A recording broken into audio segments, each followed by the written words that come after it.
حضرت کعب احبار رحمۃ اللہ تعالی علیہ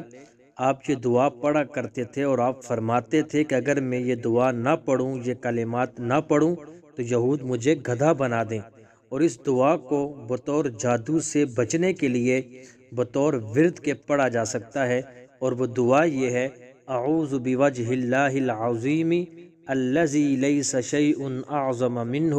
وبکلمات اللہ التامات التی لا یجاوزہن بر ولا فاجر وباسماء اللہ الحسنى